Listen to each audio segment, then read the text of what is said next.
Imagine a simple nasal spray that could potentially reduce COVID-19 infections by an astonishing 67%. Sounds like a game changer, right?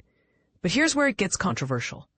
This promising result comes from a mid-sized clinical trial with some important caveats that you need to know before getting too excited. First, let's talk about the trial itself. While the study was well designed and conducted with care, it involved a relatively small number of COVID-19 cases. This means that the impressive reduction in infections might not hold up if tested in a larger, more diverse population with more cases. Additionally, the trial took place in a single location in Germany and primarily included healthy white women aged 20 to 46.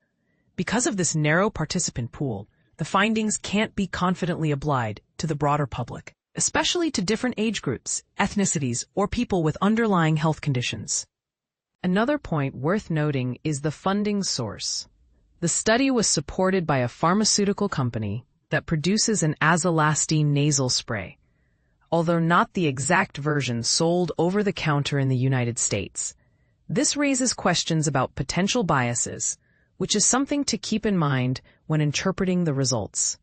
Despite these limitations, the trial adds to a growing body of research suggesting that an easily accessible nasal spray might serve as a useful preventive tool against respiratory viruses during cold and flu seasons, including COVID-19. This is particularly relevant now, as access to COVID-19 vaccines in the U.S. has become highly restricted. The current policy, influenced by Health Secretary Robert F. Kennedy Jr., who is known for his anti-vaccine stance, limits vaccine availability mainly to people aged 65 and older or those deemed at high risk.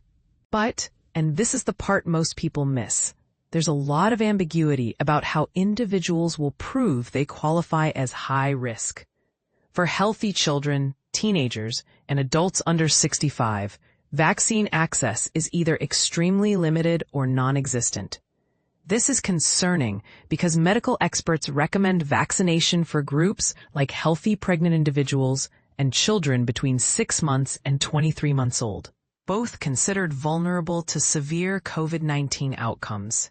Yet, these recommendations are not reflected in the current federal guidance under Kennedy's leadership. Experts also emphasize the importance of vaccinating healthy people who regularly interact with vulnerable populations, such as oncologists, caregivers living with immunocompromised family members, and nursing home staff.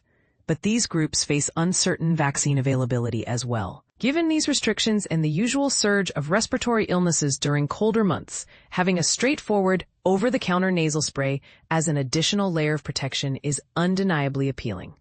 The side effects reported so far are relatively mild, including a bitter taste, occasional nosebleeds, and feelings of tiredness, which many might consider a small price to pay for potential protection.